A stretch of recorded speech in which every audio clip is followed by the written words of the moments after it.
Hi, and welcome back to the Wide World of Wargaming Age of Sigmar podcast. As always, we are your hosts, Alex, John, Garrett, and Jeremy. We have Jeremy back. It looks like he's on a great, a great vacation in Costa Rica, Cancun. That's actually, it's where I grew up in south of France. Oh, that looked like the Mediterranean. Yeah. Okay. Yeah, it's that Flejuice in the south of France.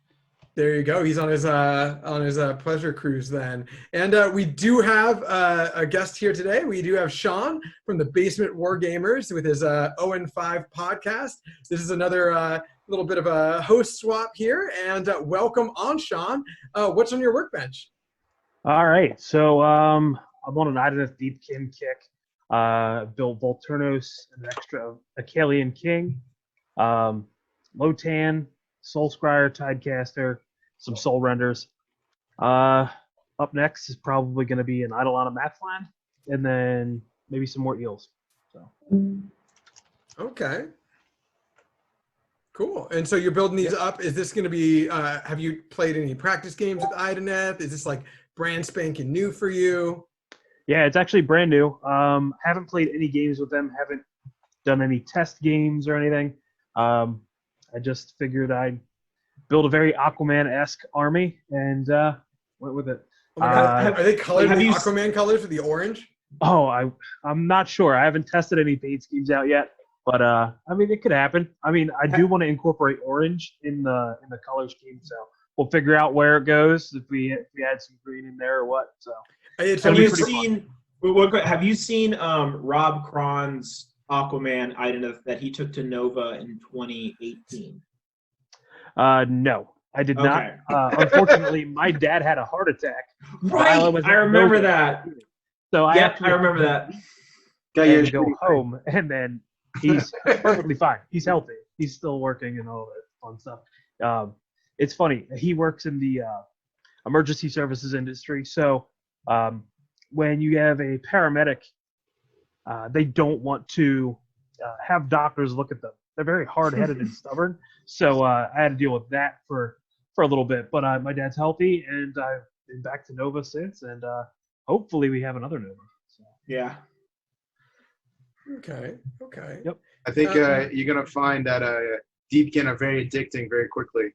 Oh, yeah, for sure. That speed, some hard-hitting units in that army, and they can hold some objectives pretty easily. So I'm looking forward to starting that up.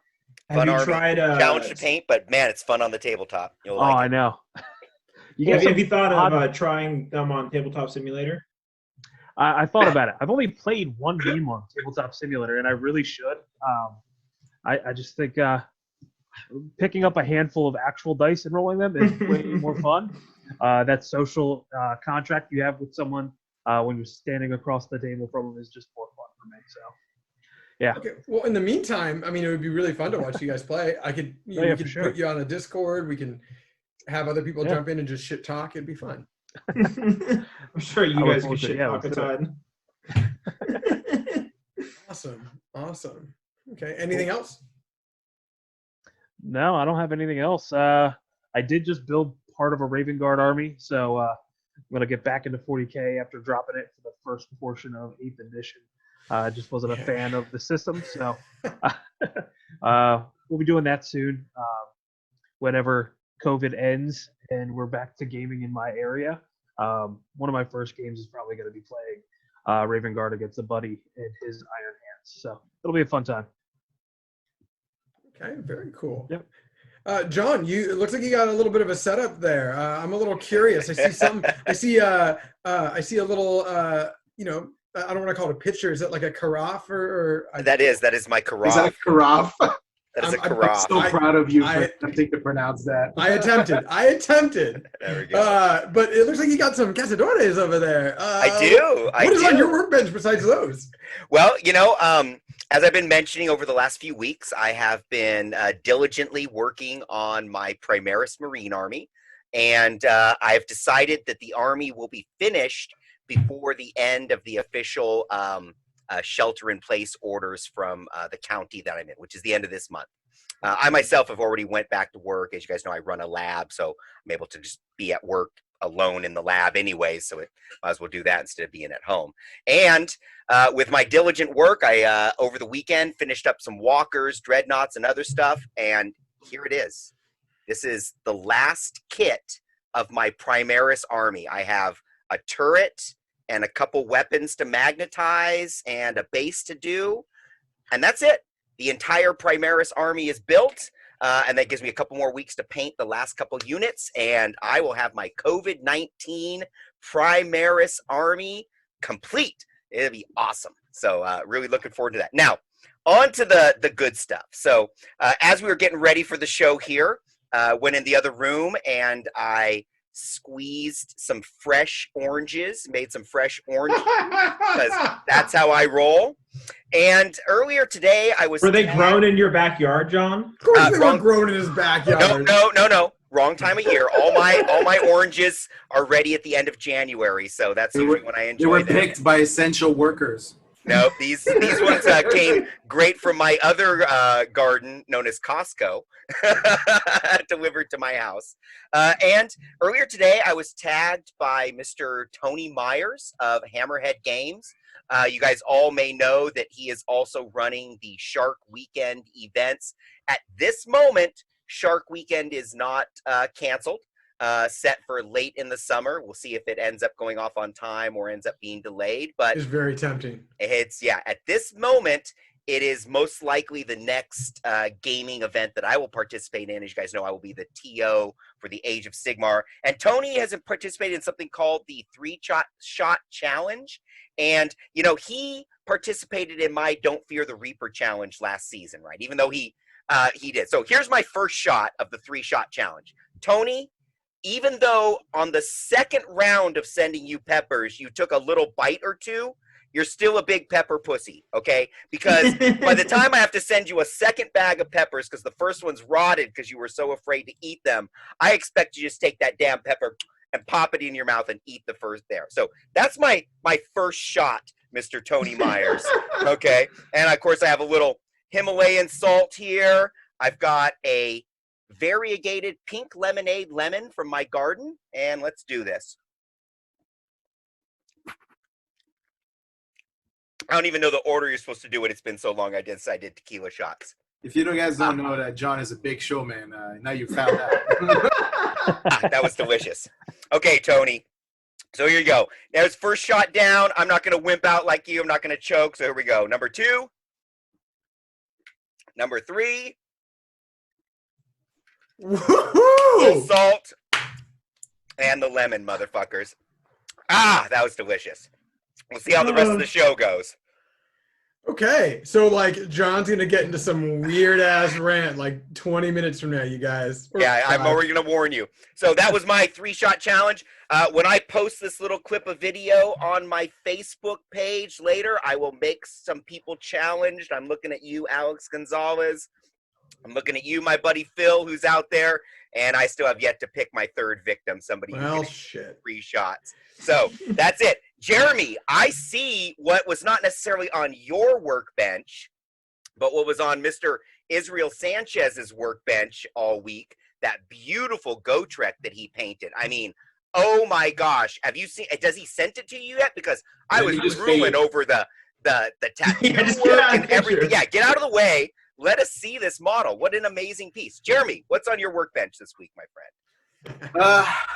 Well, first, let me start with saying I'm sorry to the audience. I haven't been around. Work and little family issues have prevented me from, and also personal issues have prevented me from attending for the last few weeks. But I'm looking forward to fixing that in the next few weeks. But my workbench has been, I haven't really worked on anything other than assembling Sisters of Battle. And I'm looking forward to start eventually painting them. I don't really know. I've had no motivations to paint anything. In fact, I think I even tried playing a game of Warhammer over Tabletop Simulator, and I have to say I quit after 5 minutes because I was so fucking demoralized. Oh my gosh. Mostly, it just doesn't hit that itch for me. It just doesn't scratch that itch at all. On Tabletop Simulator first, and I tried, and I tried multiple times in 5-minute segments. I'll put it that way. I was just like, no, not feeling it. Other than that, what's on my workbench? I'm going to do a 3-shot challenge over the long period, probably a 10-shot challenge. I'm drinking Macallan as well. The one nice thing that I've discovered about this quarantine is that I'm becoming very efficient at drinking. Did you need to be more efficient than you used to be? I mean, Yes. as a fellow Yes. whiskey and scotch drinker, I think we're about as efficient as we need to be. I've been dabbling more into wine because it's been like not a big wine drinker, even though I'm French. But I was lately, going to say, how it's been, French of you? Like I think like 2 days ago, I picked up a case of 12 bottles, and it's gonna last about like maybe a week and a half. So we'll see. Jeez. There's 4 glasses in a bottle. Well, don't be fooled. Don't be fooled. No. There's only 1 glass in the bottle. But it depends on your glasses. With my glass, it's 4. The glass is always full. Yes, indeed. I'm looking forward to painting some sisters. I just saw rules for Harlequins. I don't know, like if I can actually get a game in for Warhammer 40K in the next few months before the new edition drops, and whenever that's fucking dropping, I don't bloody know. It's hard to get excited for that because it's just like, who knows? The game might be completely different in a couple of months. Whenever Games Workshop decide, I mean, it's probably, hopefully they're gonna wait until next year, but who knows? You know, whenever the numbers. I don't know how different 9th edition is going to be over 8th, because I feel like they're just going to take all the FAQs and just put them in the game and maybe make a couple of like rulebook changes, but like I can't see them overhauling all the factions again. So well, there's one kind of. It's going to be telling with the Necron release for me, because I'll tell you right now, based on the Harlequin changes they did, the power level of Harlequins went up drastically in that white dwarf, and it felt like what they did in that white dwarf. Like, I'll give you an example of like how shitty rules writing is for 40K white dwarf release. Yannari, which then became a book for Psychic Awakening, it's a carbon copy. The new Harlequin White Dwarf book, like it literally feels like a brand new codex. Like it's a real supplement. It's like it functions completely differently than the rest of the army kind of does today. So awesome. We'll see what the Necron book does, but I'm guessing the next edition of 40K is going to play very differently from how missions are won. Yes. Is my take. okay. What are your theories? Do you think that it'll be a certain way, or? I think This isn't the 40K podcast. I know, but the reason I say that is because I think Games Workshop wants to do more like for 40K what they've done for AoS, which is take ownership of the mission design. Because right now, globally, 40K has not been, let's just put it that way, ITC, Nova, and so forth, and like different competitive owns the mission design of how games are played on a large majority of the volumes games. And I think Games Workshop probably, it's time for them to rail that in and basically like, hey, look, we own this game. Let's make a fair attempt at it. With Age of Sigmar, they did that for mission design, and that has driven the direction of the competitive scene, because Age of Sigmar, they can rebalance the game merely by the missions that they push out with the General's Handbook. And so that becomes a way of balancing their codexes in 40K or Battletoads in Age of Sigmar, rather than the international community being the ones to do it through their custom missions. So I can understand that. It's the only clear path for them for a drastic change from one edition to the next is them taking more onus and ownership of mission design for 40K. Like outside some tweaks they can make out of the rule book, obviously tone down a lot of things, and the only real space they have left is taking ownership of mission design. Anyway, that's my work. Let me get it off my pulpit. How about you, Alex? What's on your workbench? Oh, Wait, man. you forgot someone. Oh, yeah. Okay. Garrett, outside of I'm sorry. outside of the puppy that I see there, a little cute doggo, and that like living room or bedroom for yourself. I wanted to save that one for last, guys. Come on, like this is the biggest workbench change. Everybody watching the video already sees it. First off, before we get into Garrett, do you see what shirt I'm wearing today? Do you recognize that? Oh, I do. Is that the one that you Donna made Nope. in my garage? Oh, you did that one. Okay. That's the one I did, yep. Yeah, so a while back, a bunch of people came up. Was it for one of our like house party? It was something it at my was house. right before you moved. Yeah, it was my leaving California house party. My wife, so she while in camp, she did camp counselor, and she did tie-dye, and she does tie-dye like legit tie-dye with like chemicals and like not just like random paints and stuff. So she got a bunch of people like the Schwartzes, John, Donna, Liz, and a bunch of people, and she just had them all, and she taught them all how to do all this tie-dye. She tied-dyed a bunch of stuff. So yeah, John is wearing my cool tie-dye that I made with the assistance of Garrett's wife. So Wow. Okay. And I'm just wearing my work shirt. So okay. Like, is that what's on your workbench? The work shirt? Yes, that is my entire workbench. Is my work shirt. Come on, take ownership. So on my workbench, I have been doing some housework. This is my basement. If people do not recognize, I have moved where my computer is. Instead of being over there pointing this way, I have shifted over here. So if you remember the Middle Earth map, it is right there right now. Phenomenal. Night and day.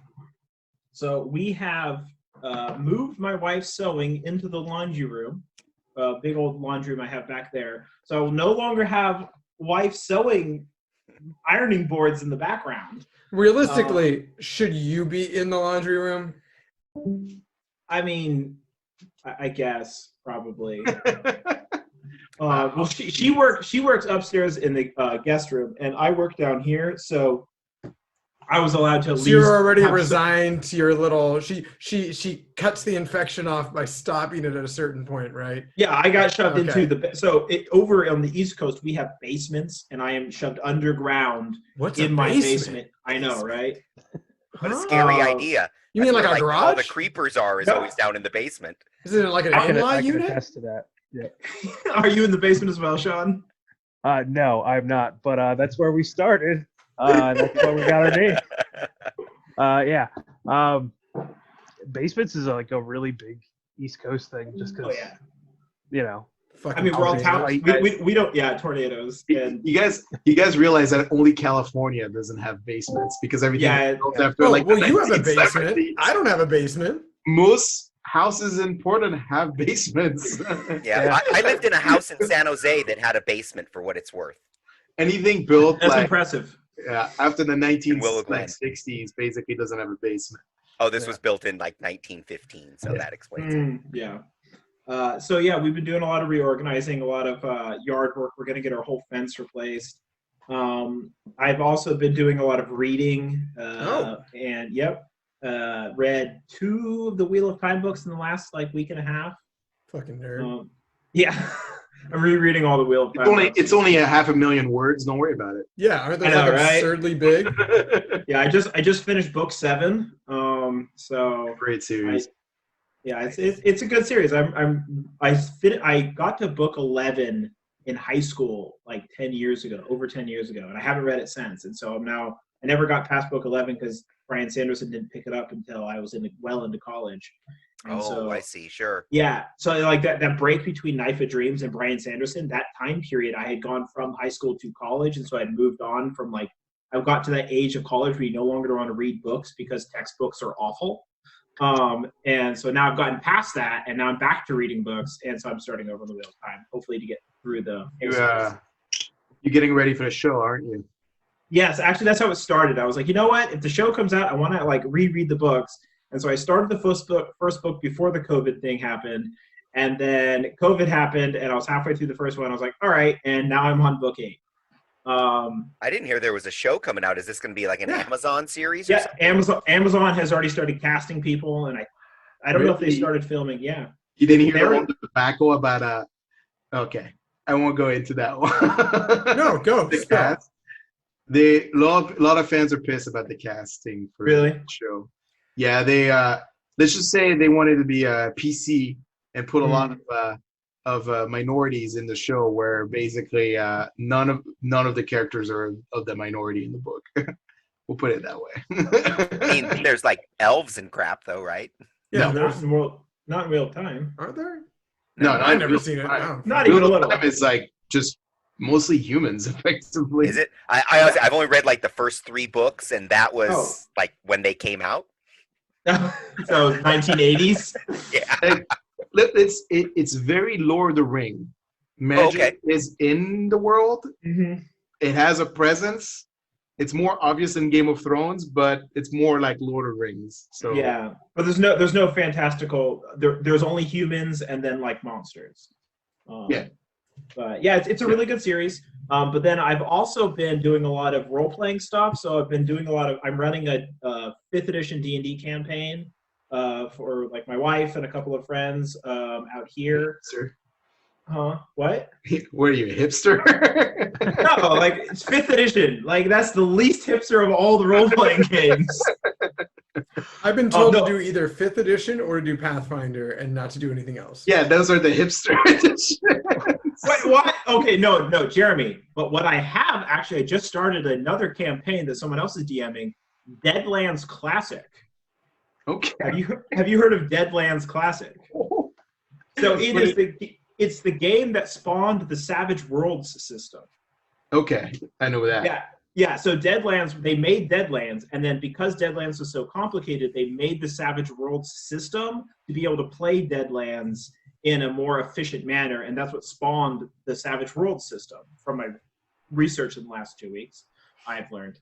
But it's made by the same guys, and so a buddy of mine who's much older than me.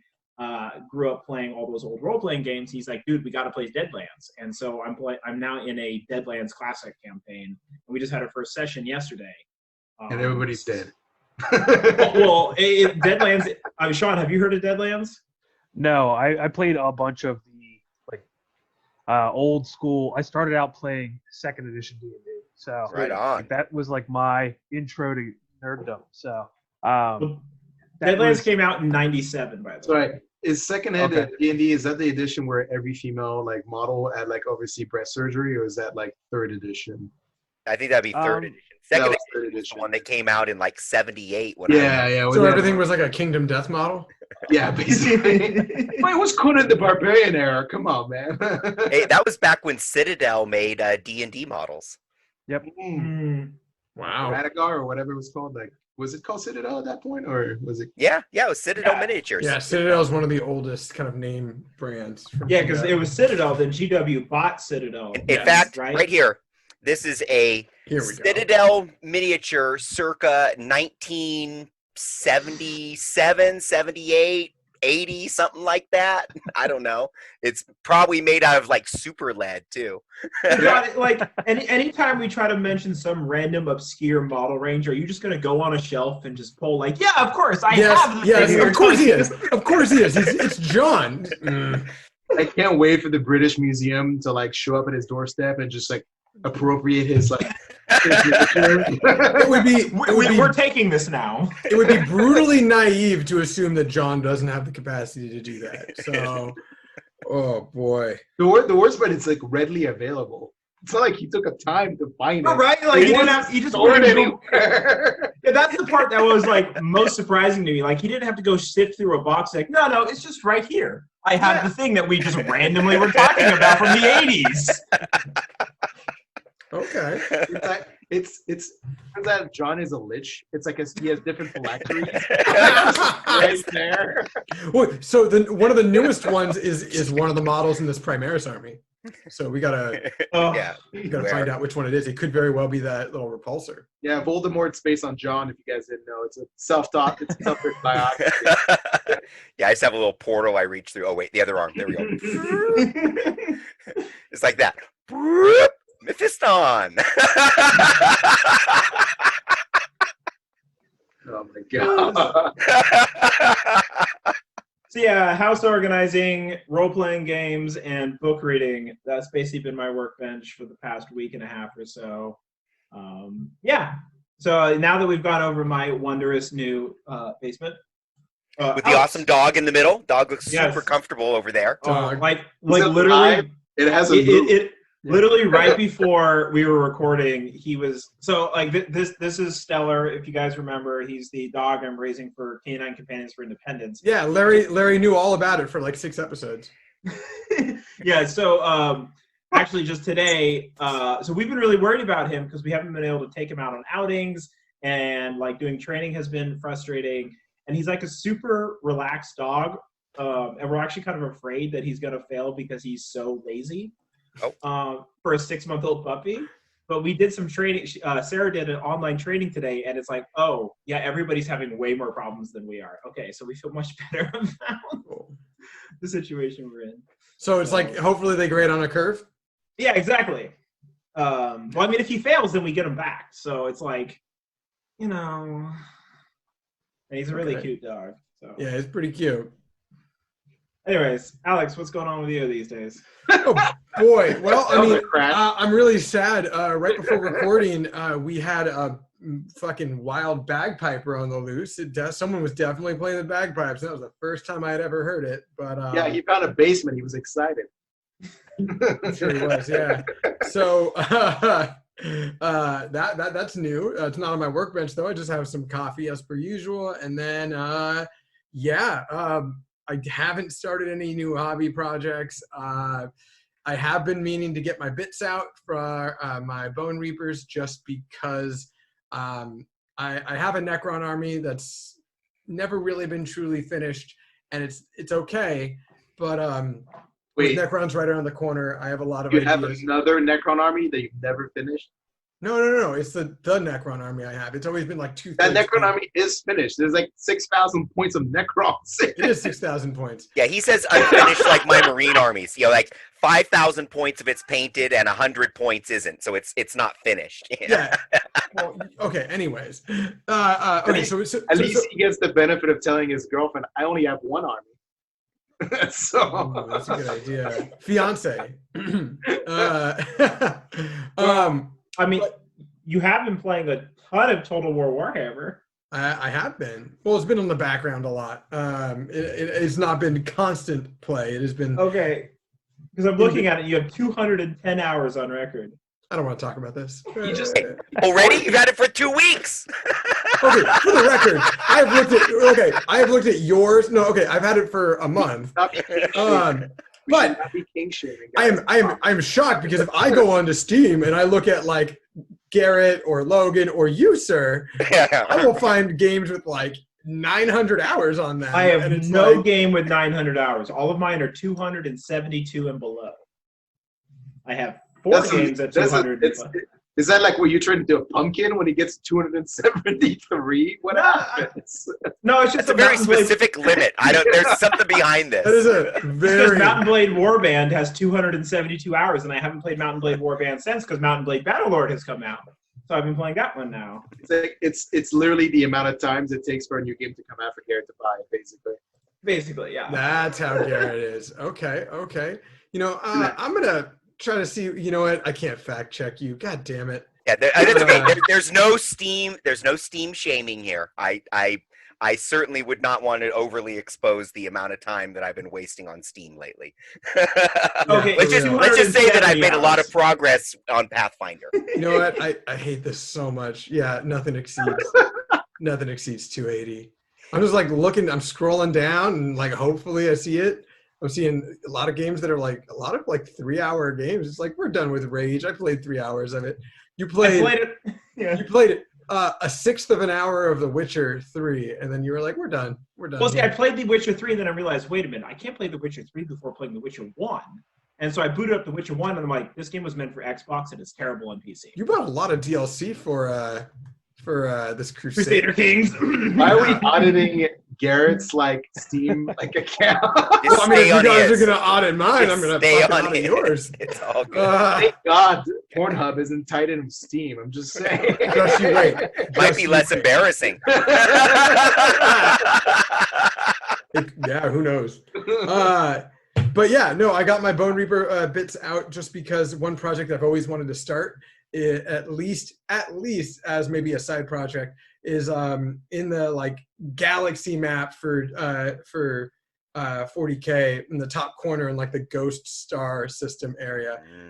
There's Drazak Bone Kingdom, and it is not the main flare virus for Necron Fluff. That's primarily I forgot the original one's name, but Mefrit is very much based around that as well. But yeah, or not Mefrit, but the one that the Legion or the Dynasty in the Forge World book is a big flare virus, but not the original one. But Drazak is just like that, but they like literally collect bones, and so they're called Drazak Bone Kingdom. So I was like, fuck it. Like if the new models, if there are new models, are at all compatible with Bone Reaper stuff, which they could be, except for Mortek, then yeah, absolutely. I'll probably do some little switcheroos and shit and see what we can do with that. So yeah, they look fairly huge based on the art style. They don't yeah, whatever the fuck those are, they're gonna be they're gonna be pretty big. I mean, if you take one of my projects I did a long time ago is take one squad of Necron Warriors, because I only did one because I realized it was gonna take fucking forever. But I cut them at the hips, knees, and ankles, and I made them upright. And they were, at the time, there were no Primaris, but they were already a head taller than a normal Marine when you made like true scale, regular walking Necron Warriors. And then Immortals are already bigger than a Marine. And Lich So wait, so when you modeled them, you actually stretched out like the height of each like model? I put their legs straight instead of like they were like mid squat. Oh, yeah, okay, yeah. Interesting. And they're already taller than a Marine. And then Lichguard are definitely taller than a Marine. They're about the same size as a Primaris. So I thought it was a key process of the Necrontyr process, the biotransfers, was to keep scoliosis. Like that was something they didn't want to like eradicate. Yeah, dude, an entire race of scoliosis. Yeah. Tough. Yeah, tough break, guys. Damn. Oh, old ones. Right? They're like chiropractors.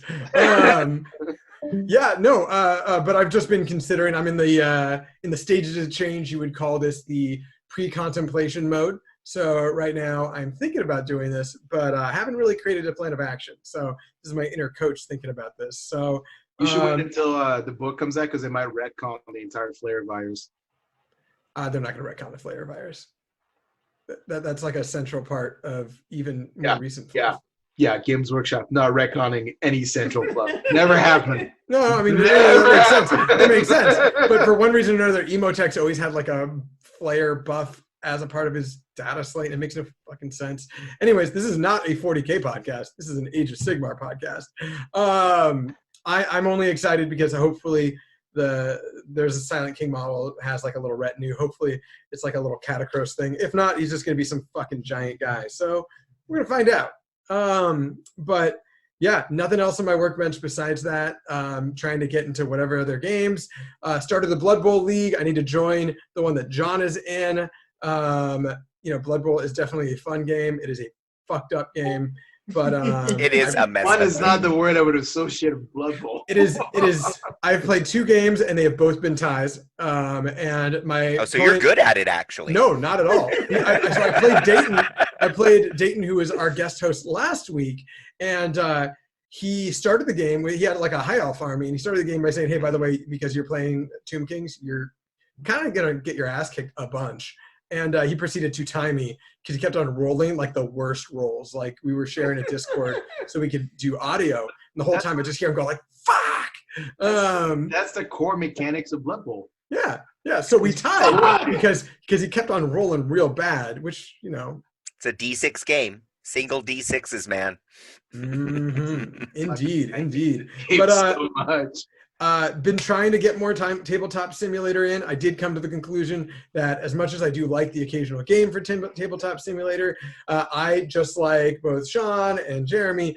I really like that social contract, being across the table, having those interactions, and that is part of the reason why I've also been having a little bit of a freak out during this whole quarantine. But it's good, and I've had a lot of fun playing Garrett and trying it out in other ways, and I think I'm going to be playing some 40K tomorrow with our good friend Paul. But I couldn't play like a tournament. Like I know that Garrett, you have put on a tournament for that event, and that actually happened this last weekend, right? Ben from Warp Charged Gaming. Oh, he took over on that one. Yeah, well, I said help him out with that one and just use my channel as to help advertise it. I might be trying to run a GT at the end of May. I don't know. Literally like a real GT or like a tabletop one? Tabletop simulator. I'm honestly at this point, it's just like whatever people want, I'm willing to run an admin because that part isn't hard for me at this point. And like I have all the tools set up. And honestly, for running tabletop simulator events, it's really easy because it's like, guys, go play a game, don't be dicks. And if you are a dick, you're kicked out because like you can't take it seriously. There's no prize support. There's no I'm just literally organizing 3 to 5 games for people to play, and I'll pair you people. Like that's literally the attitude I going in with running these tournaments because it's just like, guys, we all just want to play games. I'll help organize and get you guys playing games. Let's do this. Fair enough. So. Okay. Well, I mean, there was that event that did happen with Warp Rider. I think about 5 people ended up showing up. I unfortunately do not know who the winner was, but I can pull that up in BCP and we can have that conversation later. But yeah, we are here to primarily talk with Sean. And we have had a lengthy workbench discussion, and I am disappearing into the background here. Hey, who's Sean? Who? What? Who's Sean? You're Sean! Sean, you are, of course, the host of the 0-5 podcast. Do you call it 0-5 or do you call it 0 and 5? 0-5. So. Okay. Yeah. And it is primarily an Age of Sigmar podcast. Mostly it's just like 3 buddies just getting on and recording ourselves and just having a good time. Okay. Yeah, we talk about Age of Sigmar a lot, but mostly just hobbying and stuff and just talking to our friends. So it's just a good time. Just an excuse to record. Okay. Tell us a little bit about what got you guys started. Who were the other 2 people, and what do you guys usually enjoy about the whole process? Well, first, I started gaming back in 3rd edition 40K, and I've played off and on throughout the years. Started in high school back in like 2001, and then fast forward to now, my buddy Jared, who I've been friends with since then, back in high school, myself and my twin brother started Basement Wargamers, and pretty much East Coast, we have those basements just like everybody else, and it just started in our parents' basement. It was just a good time. Played a lot of games down there. Started expanding that group. Started having round robin style tournaments, and just grew and grew and grew. And then soon enough, we found we had 20 people showing up to my parents' basement for Warhammer events, and people would stand outside. Oh, dude, it was huge. It went the entire length of the house. It was a nuts time. But we were also playing only on like 4x4 tables, so just to try to get more people in. We decided we had to expand, so we just moved to a local store and bounced around a couple of times. Just eventually, we outgrew our little pond in Pennsylvania, and so we started going to bigger events. And the 0-5 podcast is just us not doing so well at an event, going 0-5. You pretty much lose out all your games in a GT. So it was just us bullshitting, and just a bunch of buddies talking about wargaming and life. So that's how we came to be. How often do you guys actually go 0-5 at an event? Oh, very rarely. Mostly it's a bunch of like 3-2, 4-1. That's good. That's actually a winning record right there. So it's like the opposite of an 0-5. Yeah, well, my cousin, it came from him, actually, the name. He went to Nova a couple of times with us, and he actually went 0-5, and we just nicknamed him Owen because he sucked so bad that year. We're like, hey, Owen, now you're 0-5, and then it was just a play on words. So. That's it good. was just us thinking we were witty while we were probably drunk and stumbling around. Did he like it, or was he like, "Shut up, you guys, stop"? Originally, he hated it, and now of course. We actually recorded an episode last week, and we had him on, and so we did a little like Q&A with him about where it came from, and it was a good time. So, yeah, there's no better way to make somebody play better at Age of Sigmar than just shaming them. Shaming them. Yep. Yeah.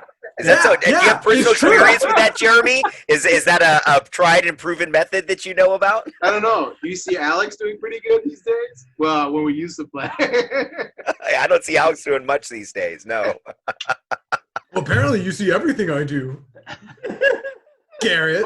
Don't worry, he's gonna pull it off his rack. He's gonna say, "Let me just get Alex's record from right here." Pull right off the shelf. He's got like a fucking file. Oh, it would be perfect if I had it ready for a background. Let me do that. Honestly, you need to do a little carrot top prop action. Okay, so over on that other side. Oh boy! So with this podcast, you know, I've met you guys at Nova. Yep. Fantastic people. Yep. You know, it's really funny. Yeah, perfect people, the best people. Everyone tells me you guys are the best. Anyways, you know, Garrett had told me a lot about you guys before, and he said, you know, Basement Wargamers, there's a lot of people in that gaming club. They're all really great guys. Before any of us even met you guys, we just remember as a team, as the Corsairs, we were, you know, we kept on seeing you guys inch up and up. And when it was funny because you guys would have, you know, of course you guys, I didn't realize how large your club was. You know, you guys have how many people are in your club? So we are a non-profit organization. We are actually set up to take membership dues so that we can spend that money on doing larger events like Summer Slaughter. We buy, you know, we do fundraisers and raffles and stuff like that. So our club has 65 paying members every year, and then we have like close to 500 people in our main Facebook group, and they just, you know, come in and just chat about wargaming. So we're a large club on the East Coast. I think we're probably one of the largest clubs on the East Coast. I mean, by far. Yeah. So I mean, and we've got like people that are from like Beast Coast. So my cousin Sam Lucidi, not the one that's the Owen, but Sam Lucidi runs the 40K GT at Nova. Well, he's the co-TO. I think he follows Phil Radakanakis. Yeah, it goes Phil and then it goes Sam. Phil and then Sam. So so he's part of Beast Coast, and a lot of players from that club are actually in Basement Wargamers. So we kind of cross-pollinate there. Just, you know, with a lot of the same members in the area, we're like more of the community people that you can, you know, hang out on a weekly basis and, you know, play those test games, but they're, you know, ranking under Beast Coast. So for 40K, most of our guys are Beast Coast, but for AoS, we're all Basement Wargamers. Okay. You know, it's really funny. You know, when I was first kind of introduced to you guys, it was actually through, you know, BCP, because I would see these events that were near Garrett and near James, who, you know, another, of course, you know, friend of the show and teammate. And I would see events, and everyone would be Basement Wargamers. Like, everyone was. And obvious shenanigans. Obvious. Yeah. So since I didn't know how big of a team you guys were. Yeah. Garrett, you need to go down to this store and see what's going on down there, because he's actually been there. I just want to say, just for like the monthly like RTTs that they run, it's still a 4-hour drive for me. Like, yeah, they're just in, you know, Phoenixville, Pennsylvania. It's only all 4 those hours. little states. Everything is close together. It's not like the West Coast. Just drive faster. And here's the problem though. So Garrett does go. He does hang out, and he comes back and says, "Yeah, this is a great group of guys. They're really cool." I'm sorry, when we show up at 8 a.m. and they're like, "Here you guys go. Here's 3 shots and 2 beers each." Like, the moment we get there, we're like, "Here we go." Okay, who needs a hotel room? We haven't even checked into our hotel yet. They're just like, "Here, a store opens at 10. It's 8 a.m. Start drinking." I just wish you would have told us they're not really 0-5 people. Yeah, we're really not. I mean, a few of us. I mean, there's a few people in our club. Guy who they kind of suck shit, but yeah. My cousin, 0-5. Yeah, I mean, my cousin Don. He was on like the one that we interviewed last week on our show. He's terrible at Age of Sigmar. So, but is he having fun being terrible? He's having a good time. I hope. That's all matters. As long as he doesn't, you know, pick up his ball and walk away and leave us, it's pretty crappy then. But yeah, I mean, it's a good time, man. Our group is always growing. we have an elected group of leaders in the club that have work to do. Like I'm the president of our club. I've been running for about 13, 14 years elected? now. Yeah, actually, and our election is going on right now. So, 2020. So it's really close. I care more about this election than our presidential election, but yeah. Good to know. So is it a little more challenging with the shelter in place for you to go out there and campaign? Oh my God, yeah. Kiss the babies and throw games to kind of get votes and stuff. We do we have a full members page that all our members are on, and it's mostly just like a meme war, just like making memes, creating your own of like your friends doing dumb shit, and then putting fun text behind them. So who's running against you as president? I can't imagine anyone else being president. Of Nobody. Everybody's like, that sounds like a terrible job. I don't want it, so I'm the only one. So you're still running, but you're going like uncontested. Yeah. He's just worried somebody's going to roll as a troll, like run as a troll instead of actually really wanting to run. You're going to get one vote yourself. So suddenly, like Garrett's dog is running, and then it's like, shit. I'm sending you up, Garrett. Those are dangerous. You got a club election and somebody's dog actually runs. That dog has a big that chance dog's of winning. It's just going to win. It's going to happen. The dog has no leadership experience. How many times have you seen a dog? How many times have you seen a dog as a mayor of a city in the Bay Area here? At least 3 times that I can think of. Shit, I didn't even think there was 3. I thought it was just the same dog 3 times. No, he did a good job. He was a good boy. He did. He was a very good boy. There's like a cat that also wants a mayorship. In a second. Oh, well, come on. That's just ridiculous, Garrett. Everybody knows that a cat would do a shitty job as a mayor. Oh, yeah. He's still won. Just push shit over all the time. Yeah. This mayor's At least the dog wants to please. This budget? Exactly. No, we're just going to – that's going to fall off the table. It's the next person's problem. Okay. Well, like I said, further reinforce that you guys have a huge team, a huge club. You guys are great guys. You also have the Slaughterfest, right? Yeah, Summer Slaughter, and yeah, it's cool. Everybody says it. It's Summer's Laughter, actually. Just because what's more fun than laughing in the summertime? So in children's laugh, it's beautiful. But it's a fun event. It is no longer going to happen this year. We're still in a red area in our county, and our governor said that even at the earliest, it'd be like mid-June for us to do anything. So, isn't it mid-July though with Summer Slaughter? It's in July. It's like mid-July. So we didn't feel that we would have enough done in a month's time, and it could have still been canceled by the venue itself. And we're just like, we're not comfortable just taking a gamble and rolling the dice on that. When it comes to people coming from out of state or getting hotels and spending a lot of money, we wanted to give them as much time as we could. So we did reschedule our event. The event center was awesome. We actually expanded this year from like 100 players to about 250. So we had a ton of space. So we rented a portion of an event center just outside of Philadelphia. And they allowed us to move our date to next July and not have to forfeit any portion of our deposit. Wow. So they helped us out. They were really cool people, and we're glad to be doing business with them because they clearly care. It's revenue. They want to bring people in. So if you are planning on running an event anywhere after you think that the COVID crisis will stop, try setting up something with an event place now, because they're going to just give you everything they can and try to give you favorable prices so that they can get revenue back in. So this is the time to do it. Okay. Oh, for sure. I was talking with somebody else recently about that same topic, it seems like. Yep. Well, I do appreciate you guys took a fairly early decision. I think we still have a lot of events which are waiting probably too close to the last minute to make that decision.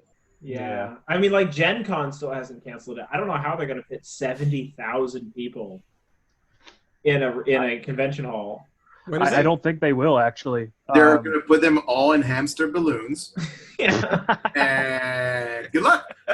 No, you can do what you saw. That I don't know if you guys have seen the meme of that like old man at a Costco where he he like put a headband around his head and he reinforced on his forehead, back of his head, and on the sides, like the little noodles, the pool noodles that were like 6 feet in length. He was just wearing a hat full of pool noodles just so like people would bump into him if they were too close.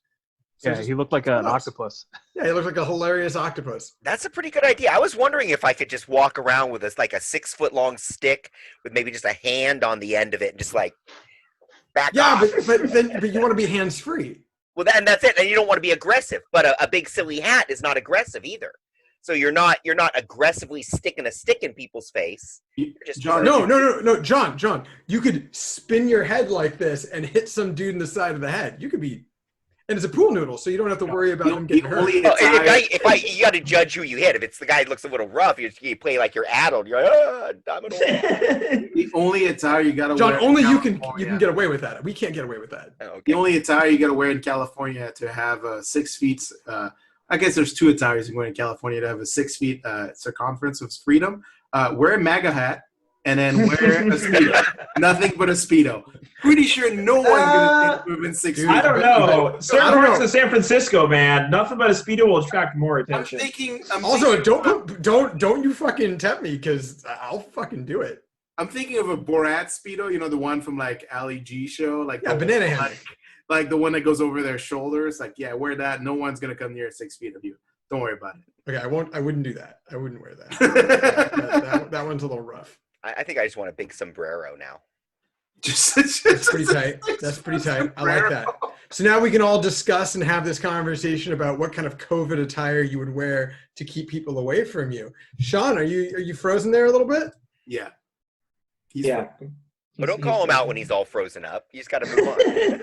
How rude. I think what ended up happening is he went online to look up for Speedos, and I think. Oh yeah, he may have clicked. Did you click a virus? He must have. Did you click a virus? No. Sean, are you there? Oh, we feel lost. I guess COVID has evolved to digital now. Okay, now. Perfect. So thank you for the intermission there. We had a bit of a disconnect, but we got you back, Sean. How you feeling? Did you have to go in the basement? Was there a tornado? No, there was none of that. It's just my router decided to not want to work anymore. It was like it's 11, time to go to bed. So I had to go deal with that real quick. Did you try a stimulus check? I tried waving money in front of it, and Comcast never took it. So I was surprised. So you need to get those credit card readers on them. That's the problem. Or at least a chip reader. It can't be that hard, right? Maybe get my Apple Pay. Shit. Oh my God. So tell us a little bit. You've told us a lot about what got you into gaming, how your podcast works, and of course the event that you run, which is great and it's huge. And I know that Garrett's definitely prepared for it in multiple years and been really excited for it. And I'm so sorry that it's not going on this year. But what are you excited about the future of AoS? Whether it's events, whether it's a release that you're really excited about. Tell us a little bit about what you and maybe your co-hosts are stoked about. So we're really stoked for the fall time of the year. It's just stacked with a bunch of events. I don't know if you guys know who Martin Orlando is. He's a pretty well-known person on Twitter and I guess Instagram for his figure painting. So he runs an event that is going to be in its first year this year, and it's the Claymore GT. I think he's going to keep it rather small, his first event, but looking forward to that. That's going to be out in New Jersey. And then he was one of the assistant TOs for the AoS event last year at Nova too, right? Yep. Yeah, I think he's done that. Has he done that more than 1 year? I think it's only been one. No, this was his first year he assisted in Nova. Because one of the issues is the year before Chuck didn't have enough TOs and stuff was one of the comments, and so he was able to rope in Martin and some other people to actually be a solid staff. What's the date for this event? So he hasn't released an official date yet. It's or if he did, I just don't remember it offhand. It's like early October. Or maybe October. It's like October 7th or something. It's like early to mid October. I want to say. Swear to God, don't make it a certain. It's not SoCal Open date time. No, that's not what he's asking. Garrett. I can't go to SoCal Open. Oh, I'm aware. I'm very aware, Alex. Me and you both can no longer go to SoCal Open. Alex is just mad there'll be another event during his wedding period where he can't attend and possibly get some ITT points. I'm just saying that an anniversary celebrated in San Diego is a wonderful anniversary. That sounds. Is yours the 19th or the 20th, Alex? It's gonna be 17th. Oh, the 17th. Okay. Yeah. Until the 20th. Until this one. For sure. Anyway, New Jersey event playing AoS. Yeah. First time to GTTO. Yep. So Marty's gonna be doing that, and then after that in November we have Du Bois up in Rochester, New York. That's run by Gary. He's a awesome dude. He's been running events for, I would say, probably 20 years. Between going to events, old school Warhammer Fantasy Battle GTs and majors he used to go to. So he's been around the block. He's an awesome guy, and he has a great event. And I think Garrett, you went last year as well to that. So it was a good time. So it's actually in a convention hall kind of college dorm / thing called the RIT. It was at a hotel, wasn't it? So the hotel also houses students from the Rochester Institute of Technology. So half of it is students, and the other half is the hotel, and that's how they kind of pay for everything. So, that's interesting. It's pretty dope. So it's a big area. That's why they had like the little bar and like almost like a little cafeteria kind of a thing. So it was mostly for the students. So it's a fun event. It's at a great place. Rochester is fun in November. There's a lot to do up there. So it gets cold. Pretty cold? As I say, it's got to be way cold by November. Yeah, it snows in November up in Rochester. So it's I'll go. It's a fun time. So a lot of friends that go to the one in Montreal, the AoS and 40K event in Montreal. It's like the Three River tournament or something like that. A bunch of people from like Toronto and like all over Canada come to Du Bois because it's kind of close. Yeah, I mean Rochester is only like 2 hours from Toronto. Yeah. So a lot of people come down from Canada, and it's a good time. Get to meet our friends to the north. So good time. Wow. Well, I'm definitely going to try to see what I can do to make it to at least Du Bois. That sounds great. Yeah. Okay. I mean, last year at Du Bois we got like 70 people or something like that. Wow. Okay. Yeah. Wow, that's good size. It's a good size event. Yeah. Wow. Okay. Sorry, I was gonna ask if Adams or oh my god, I'm forgetting his name.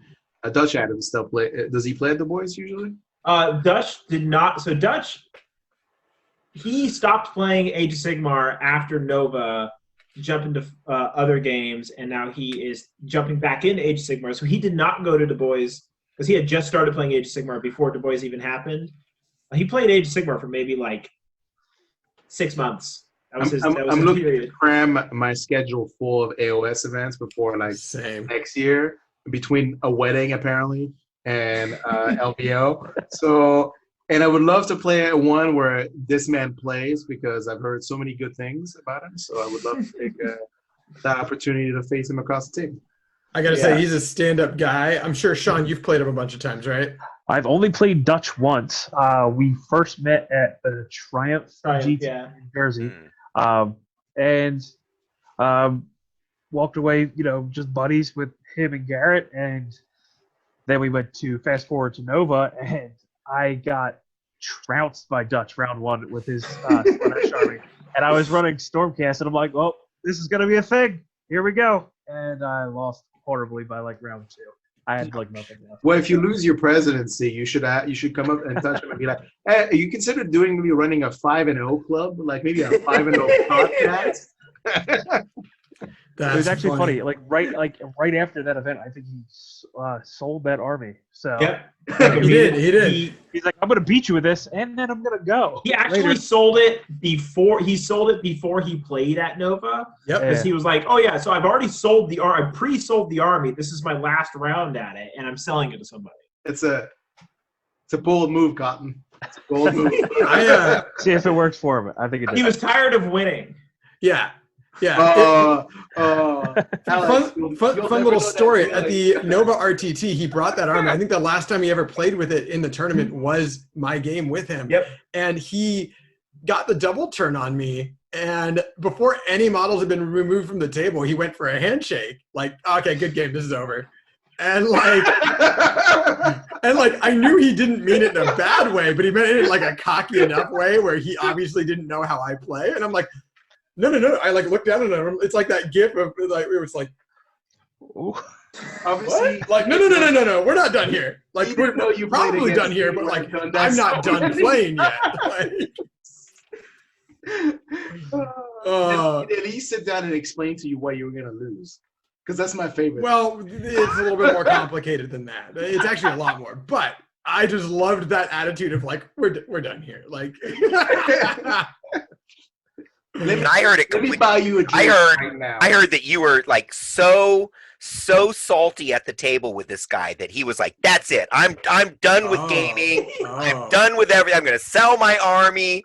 I've had enough of the whole thing. See, this is how rumors like Alex or who I have to play. That's it." This is how rumors start. When you play against Alex, you might win the battle, but Alex will win the war. Yeah. Well, actually, if you think about it, Alex also played Matt Pashby at Nova. We haven't heard from him since. Yeah. That's true. No, joking aside, I only met Dutch once, and that was when he came up and actually him and Alex like shook hands and talked about what a great game they had. That's how I met the guy. I met him one time. Seems like a real cool instead guy. of your nickname being all caps Alex, it should be like career-ending Alex. Watch out. Well, Sean, is there anything that you want to plug? Not